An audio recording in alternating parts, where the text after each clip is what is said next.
오늘은 여호수아서 9장 16절에서 27절까지의 말씀으로 속은 자와 속인 자에 대해서 한번 생각을 해보겠습니다.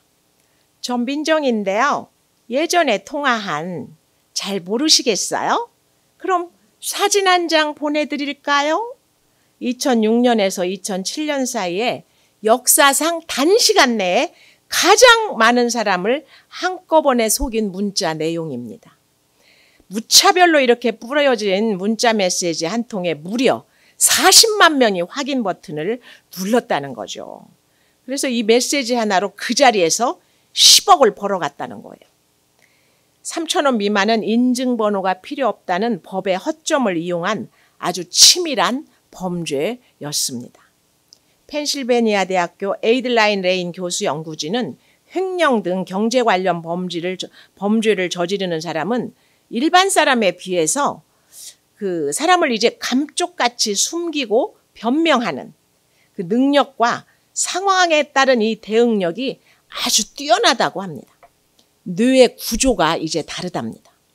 이스라엘 백성들도 가나안의 어떤 족속과도 화친을 맺지 말라고 이렇게 끊임없이 하나님이 말씀을 하셨는데 기브온 거민들에게 속아서 화친을 맺은 내용이 오늘 본문의 내용입니다. 믿음 생활을 잘한다고 해도 누군가 특히 믿음을 빙자한 이제 기브온 같은 사람에게는 이런 속임수에 넘어가기가 참 쉬울 것 같습니다.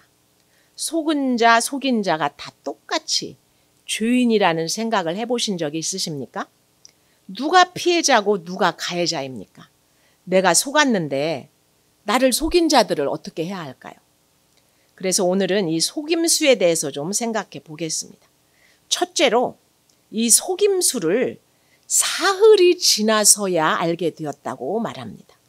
원문에는 그리고 사흘이 되었다인데 이제 속고 나서 사흘이 되었다는 기록인 거예요. 그런데 오늘 성경에는 번역하기를 사흘이 지나서야 라고 옮겼습니다. 그러니까 그 전에 알 수 있는 것을 사흘이 지나서야 알게 되었다는 뜻이죠. 근데 뭘 속였죠? 3절에서 14절까지 해서 너무도 그럴듯한 기브온의 간증에 여호수아도 넘어간 거예요. 무슨 내용이냐 하면은 한마디로 기브온이 여호수아의 대단한 그 여리고 전투에서의 승리, 아이성에서의 승리한 얘기를 듣고 그 기브온 사람들도 대단한 사람들인데 그냥 야 이제는 우리가 살려면은 이쪽에 붙어야 되겠다 여호수아한테 이렇게 싶어가지고 먼 나라에서 온 것처럼 곰팡이 난 빵, 낡은 옷, 낡은 신발 이런 것을 신고 와가지고는 여호수아를 이제 속인 거예요. 먼 데서 온 것처럼. 그러면서 우리는 당신의 종들입니다. 이렇게까지 겸손해 보이니까 속인 거죠. 그런데 3절부터 14절까지 이렇게 길게 그들의 간증을 기록한 것은 그것도 다 이유가 있습니다. 우리들의 실상이 똑같기 때문이에요. 거짓말할 때 아주 치밀하게 정말 믿게끔 하느라고 이렇게 길게 기록을 해놓는 거예요. 나의 유익을 위해서 거짓 신앙을 이렇게 경건하게 포장해서 나오는데 누가 옥석을 가릴 수가 있겠습니까? 진짜인지 가짜인지 어떻게 가려낼 수가 있겠습니까? 성도로서 간증은 당연히 은혜 받고 하는 것이죠. 그런데 여호수아도 속아 넘어간 이 믿음을 빙자한 간증은 참 위험한 경우가 많습니다. 그러니까 간증도 속임수가 있다는 것을 아셔야 돼요.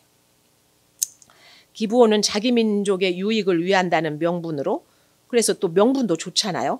치밀하게 열심으로 확신을 가지고 이렇게 간증을 하니까 그 대단한 여리고를 이긴 여호수아의 믿음도 그 앞에서 꼼짝없이 당한 것입니다. 이단들은 죄를 고백하게 하고 수치감을 줘가지고 다른 곳에 못 가게 합니다. 그러니 죄의 고백 간증이라고 다 똑같은 게 아니라는 것이죠. 두 번째로 이 속임수의 실체를 그래서 객관적으로 파악해야 합니다. 17절입니다. 이스라엘 자손이 행군할 셋째 날에 그들이 여러 성읍들에 이르렀으니 그들의 성읍들은 기브온과 부에롯과 기럇 여아림이니라. 이제 그 사흘을 보내고 셋째 날에 여러 성읍에 이르렀습니다. 이왕이면 여러 성읍에 이르기 전에 모든 상황을 미리 알 수 있었다면 얼마나 좋겠습니까? 그런데 인생의 여러 성읍도 이제 가봐야 아는 거예요. 장가 가보고 시집 가보고 회사도 가보고 또 이 부서 저 부서 겪어보니까 그제야 속은 거를 이제 아는 것입니다.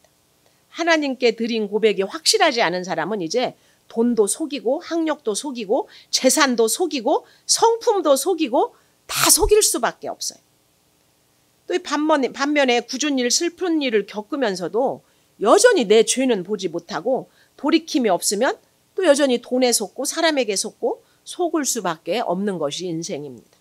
속인 사람을 욕하고 탓하기 전에 내가 얼마나 속기 쉬운 사람인지를 알아야 하는 것입니다.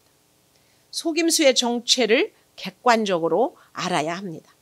속임수의 정체는 바로 나의 기대와 욕심이에요. 내가 얼마나 돈 좋아하고 사랑을 좋아하고 건강을 탐하다가 속임수에 넘어갔는지 나의 실체를 깨달으라는 것입니다. 25년간 베테랑 수사관이 말하기를 사기꾼이 남을 낚을 때 도구로 쓰는 3가지 감정이 있다고 그럽니다. 그것은 욕망과 신뢰와 불안이라는 그 3가지 감정인데 이 사기꾼이 이것을 아주 잘 이용해 먹는다는 거예요. 그러니까 항상 더 올라가고 싶은 사람, 애정 결핍이나 남의 말을 무조건 믿는 사람, 왜냐하면 거절당할까 봐. 그리고 이렇게 두려움에 떨고 있는 이 사람을 속이는 것은 아주 식은죽 먹기라는데 여기에 똑똑하고 거기에 남녀노소 모두 예의가 없다는 거예요. 그래서 우리는 다 착한 사람이 속기 쉽다는 얘기를 합니다. 또 잘 나가고 싶은 사람일수록 사기꾼의 먹이가 더 쉽게 될 수 있다는 거예요. 그래서 다 그런 세상이라고 해요. 착한 사람이 당하는 세상이요. 이거 칭찬인지 욕인지 잘 생각해 보셔야 합니다. 그러나 사기꾼에게도 빈틈이 있다고 합니다.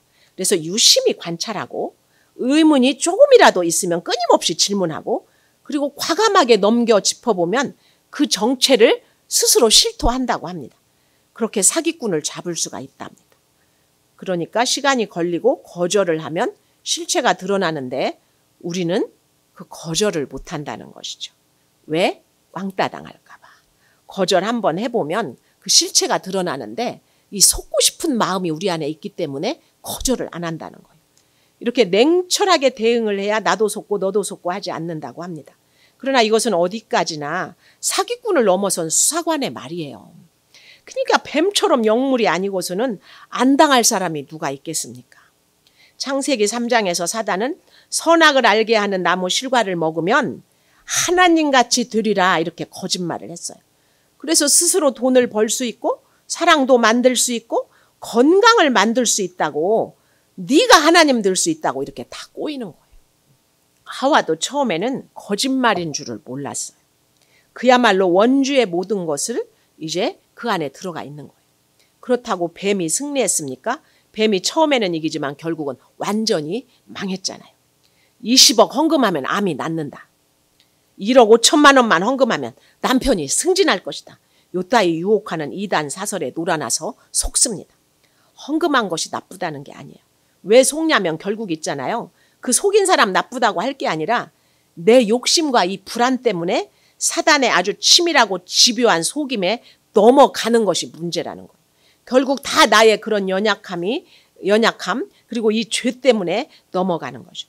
하와 한 사람이 뱀의 속임수에 넘어간 이 엄청난 결과로 인류의 죄악이 시작되고 하나님과 분리된 삶을 살게 되었어요. 그러므로 아담과 하와 이후에 우리도 끊임없이 이렇게 불안과 신뢰와 욕망 때문에 이렇게 끊임없이 속는 거예요. 누가 안 속아 넘어갈 사람이 있겠어요?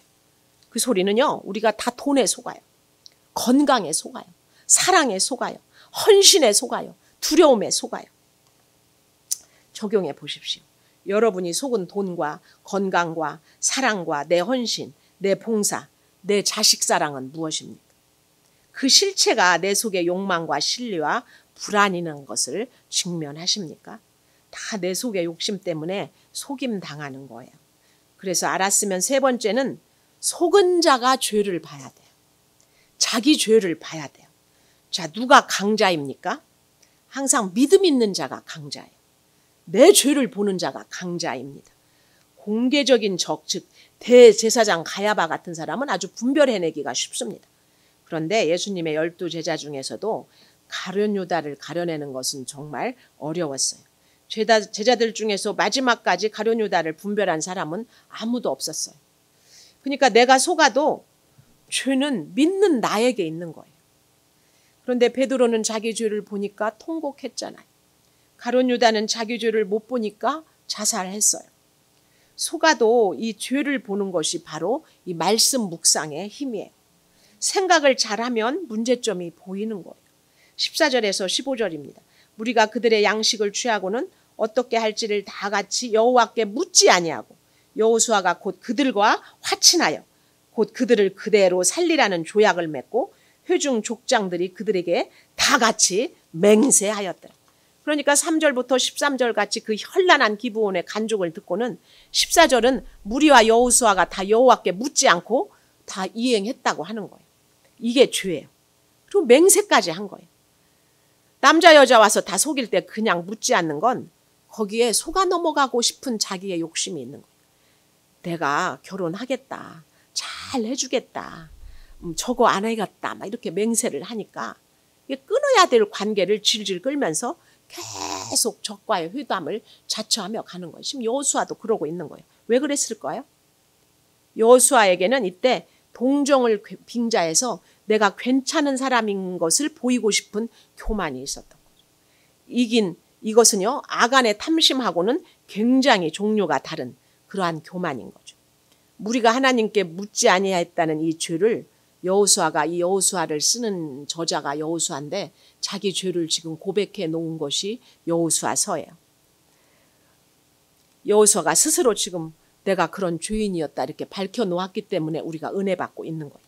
끊임없이 순간마다 내가 하나님이 고자질하는 우리이기 때문에 조금 전에 그 대단한 여리고를 이겼는데도 이제 내가 아이성을 이겼는데도 하나님께 묻지 않는 죄를 짓는 거예요. 불신자는 이게 죄인 것을 절대로 못 봐요. 성경에는 이 내 죄의 밑바닥을 다 보게 해줄 수 있는 게 이게 성경인 것이에요.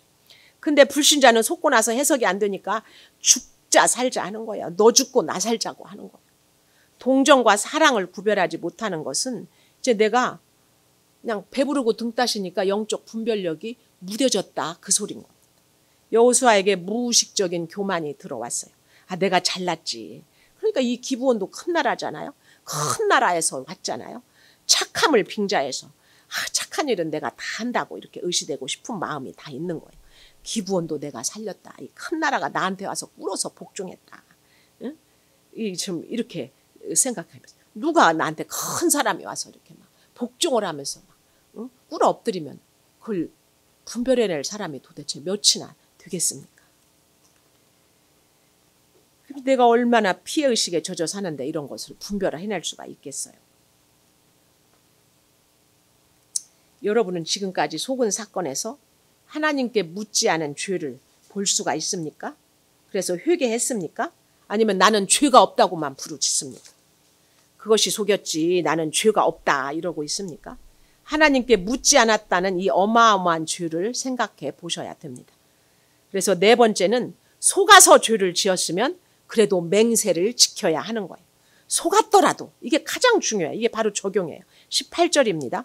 이스라엘의 하나님 여호와로 그들에게 맹세했기 때문에 이스라엘 자손이 그들을 치지 못한지라.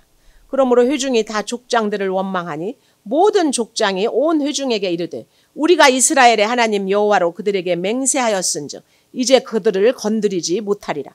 우리가 그들에게 맹세한 맹약으로 말미암아 진노가 우리에게 임할까 하노니 이렇게 행하여 그들을 살리리라 하고 무리에게 이르되 그들을 살리라 하니 족장들이 그들에게 이른 대로 그들이 온 회중을 위하여 나무를 패며 물을 깃는 자가 되었더라. 아멘. 이미 회장 족장들이 속아서 기브온과 맹세를 한 후에 어디에서나 지도자가 책임을 져야 합니다. 지도자가 백성들을 잘못 인도했기 때문에 지도자는 교회에도 지도자가 있고 가정에서는 부모가 지도자죠. 근데 이제 그걸 알고 나니까 이제 잘못 인도한 걸 알고 나니까 백성들이 원망하기 시작했어요. 백성들이나 성도들이나 전공은 바로 원망인 거예요. 속으면 온 집안이 다 너 때문이다. 너 때문이야. 엄마 때문이야. 아빠 때문이야. 막 이러면서 신고를 서로 하면서 시끄럽게 되는 거예요. 그러므로 문제아는 없고 문제 부모만 있는 것입니다. 부모가 분별력 없이 키웠기 때문이고 부모가 삶으로 보여준 것이 없기 때문에 자녀가 그런 배우자를 고른 거예요. 그런데 대부분의 부모가 회개는 안 해요. 본인이 하라고 그래서 결혼이 잘못되면 얘 다 그만둬. 내가 그 집이 그렇게 가난한지 몰랐지. 학벌을 속였는지 내가 몰랐지. 그렇게 못된 놈인 줄 내가 어떻게 알아. 몰랐지. 야, 그놈이 너를 때릴지를 내가 어떻게 알았냐. 왜 사냐. 그냥 당장에 그만둬. 이러면서 부모가 오히려 이혼을 부추깁니다. 이것이 믿는 부모라고 하는 사람들도 예의가 아니에요. 결정을 잘못했으면 지도자가 원망을 다 받아내야 하는 거예요. 원망을 받아내더라도 뒷수습을 해내야 되는 거예요. 속았다는 걸 알면 맨 윗물부터 회개를 하기 시작해야 되는 것입니다. 내가 잘못했다고. 내가 깨어있지 못해서 이런 일이 왔다고. 하지만 하나님 앞에서 맹세했잖아. 맹세는 꼭 지켜야 되는 거야. 남편이 돈을 못 벌어도 아파도 때려도 결혼 약속은 무조건 지켜야 하는 거야. 이렇게 나와야 하는 것입니다. 속임을 당한 나의 욕심에 대해서 회개하지 않고 세상 방법으로 쫓아내고 갈라서고 하면 오늘 말씀에 더 큰 진노가 임한다고 했잖아요.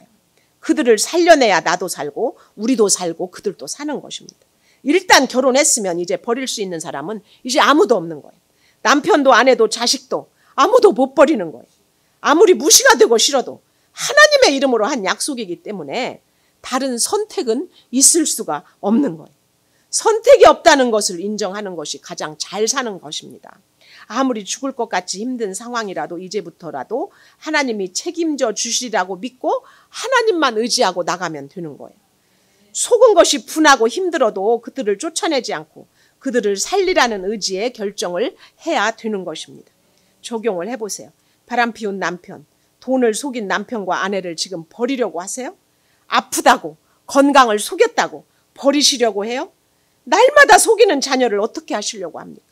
안 보고 살면 그만이다. 호적 파가라 이 새끼야. 원망하면서 진노의 길로 가고 있지는 않습니까? 5번째는 이렇게 맹세를 지켜야 되잖아요. 그 이유는 맹세를 지켜야 되는 이유는 구원을 위해서라는 거예요. 구원 때문에 용서하고 구원 때문에 맹세를 지키라고 하는 거예요. 근데 이 문제의 옳고 그름으로 해결이 안 되는 겁니다. 구속사로 해석이 되어야 하는데 옳고 그름으로만 따지니까 날마다 나는 살고 너는 죽여야 되겠다 이러면서 쌈박질을 해대는 거예요. 22절입니다. 여호수아가 그들을 불러다가 말하여 이르되 너희가 우리 가운데 거주하면서 어찌하여 심히 먼 곳에서 왔다고 하여 우리를 속였느냐. 그러므로 너희가 저주를 받나니 너희가 대를 이어 종이 되어 내 하나님의 집을 위하여 나무를 패며 물을 깃는 자가 되리라 하니. 이렇게 이제 여호수아가 처방을 해줬어요. 처방을 내린 것은 여호수아도 이제 기브온 사람을 사랑하게 된 거예요. 속았지만 살려주려고 마음을 먹었어요. 살려주려고 마음 먹었기 때문에 야단도 치고 저주의 말도 하는 거예요. 아예 내칠 마음이면 욕하고 말 것도 없이 그냥 버리면 돼요.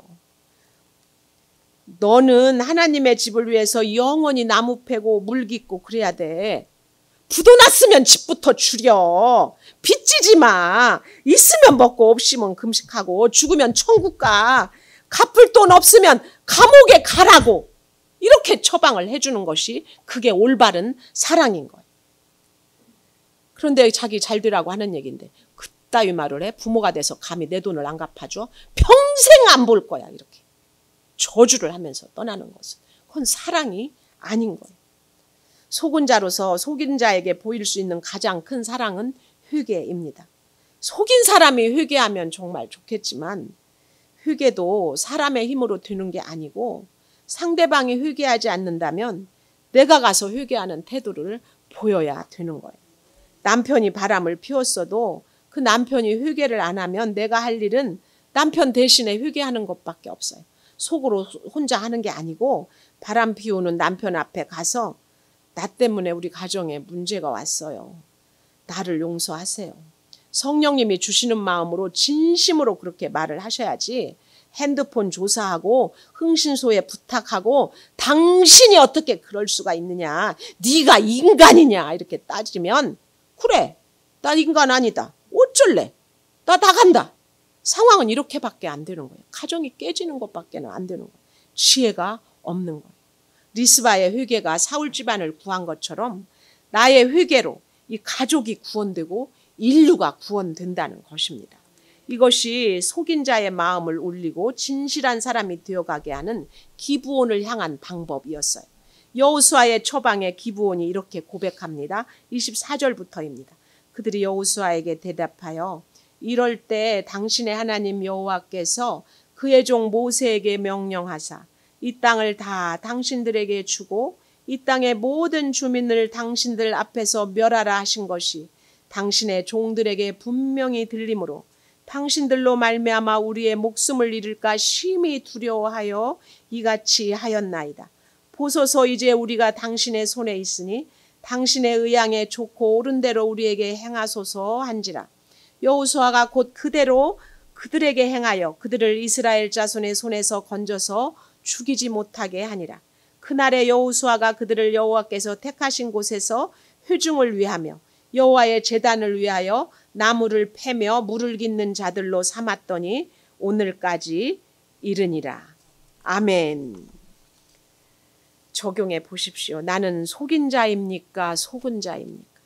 속은 자로서 용서와 사랑을 보임에 이것을 구원의 기회로 삼고 있습니까? 남편이 바람 피웠을 때 구원의 기회로 삼고 예수를 전해야 해요. 속인 자로서 어떠한 처분에도 따르며 겸손한 태도를 보이고 있습니까? 그런데 이 말을 듣는 남편분들 바람 핀 거 자랑 아니에요. 내가 이렇게 얘기를 하니까 이 말 듣고 너 목사님 설교 들었지? 내가 바람 폈어도 너는 나를 용서해야 돼. 이따위 소리를 하라고 내가 하는 말씀이 아니라는 것을 남편분들은 깨달으시기 바랍니다. 어떤 문제든 회개해야 해결이 됩니다. 옆에 바람 피운 사람이 있으면 대신 회개하시기 바랍니다. 바람 피운 사람은요, 회개하기가 어려워요. 왜냐하면 죄 가운데 있기 때문에 회개가 안 돼요. 그래서 그 회개해야 될 회개를 내가 대신하면서 그 사람 앞에 나가야 되는 거예요. 말씀을 맺겠습니다. 속임수를 여호수아는 사흘이 지나서야 알게 됩니다. 속임수의 실체를 객관적으로 파악하고 내 죄를 보고 회개해야 돼요. 내가 너무나 욕망이 가득하고 사람에게 애정을 갈구하고 그리고 이제 참으로 불안하기 때문에 그렇게 속아 넘어가는 것. 자기 죄를 봐야 됩니다. 그리고 하나님 앞에 한 맹세는 반드시 지켜야 합니다. 그 마지막 이유는 구원 때문에 그러는 것입니다. 구원 때문에 내 옆에 있는 그 죄인이 나의 회개로 구원받아야 되기 때문에 우리가 대신 회개하고 그 사람에게 구원을 가지고 나아가는 그 한 사람 되시기를 바랍니다.